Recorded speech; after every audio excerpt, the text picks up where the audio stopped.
നല്ല ടേസ്റ്റുള്ള മട്ടൺ ബിരിയാണിയും സീ ഫുഡ് കോക്ടെയിൽ ബ്ലെൻഡും പിന്നെ വേറെയും കുറേ സ്പെഷ്യൽ ഐറ്റംസ് എല്ലാം സെർവ് ചെയ്ത് 7,000 ആളുകൾ പങ്കെടുത്ത ഇരിക്കൂറിലെ തന്നെ ഏറ്റവും വലിയൊരു വീടിൻ്റെ ഹൗസ് വാമിംഗ് ഫംഗ്ഷനായത്.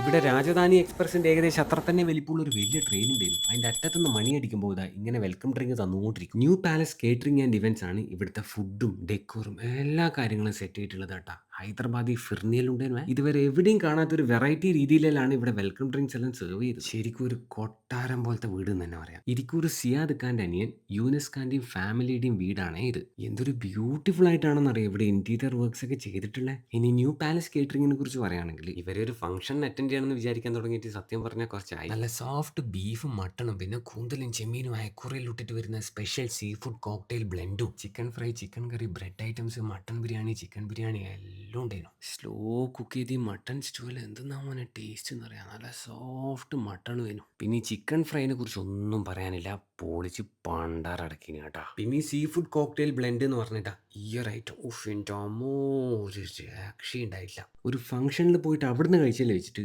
ഏറ്റവും നല്ലൊരു മട്ടൺ ബിരിയാണി ആയിരുന്നു. ഇതാ നോക്കിയാ ഈ അലുവ കഷ്ണം പോലത്തെ മട്ടണിന് ചെറിയൊരു പീസ് ഇങ്ങോട്ട് എടുത്തിട്ട് അത് ഈ ബിരിയാണി റൈസിൻ്റെ കൂടെ ചേർത്ത് വെച്ചിട്ട് വാരി എടുത്തിട്ട് കണ്ണു കൂട്ടിയിട്ട് കഴിച്ചു നോക്കിയാൽ എല്ലാം മറന്നുപോയൊരു നിമിഷമായിരുന്നത്. എന്നിട്ട് ലാസ്റ്റ് മധുരമായിട്ട് ആ കുനാഫയും പിന്നെ ഇവരെ സിഗ്നേച്ചർ ഡെസേർട്ട് ആയിട്ടില്ല ആ ഹൈദരാബാദി ഫിർണിയ എല്ലാം കഴിച്ച്. കുറേ ആളുകൾ പങ്കെടുത്ത പരിപാടി ആയിട്ട് പോലും ഫുഡിൻ്റെ സെക്ഷനിലുള്ള തിരക്കെല്ലാം ഭയങ്കര സ്മൂത്ത് ആയിട്ട് തന്നെ ന്യൂ പാലസ് ഹാൻഡിൽ ചെയ്തിട്ടുണ്ടായിരുന്നു. പിന്നെ എല്ലാ ഐറ്റവും ലാസ്റ്റ് വരെ വിളമ്പുകയും ചെയ്തിന്. അപ്പം ന്യൂ പാലസ് കേറ്ററിങ്ങിന് ഒരുപാട് നന്ദി എന്നെ ഇങ്ങനത്തെ ഒരു ഫംഗ്ഷനിൽ ഇൻവൈറ്റ് ചെയ്തിട്ട്. Thank you so much. അപ്പോൾ ശരിയേ.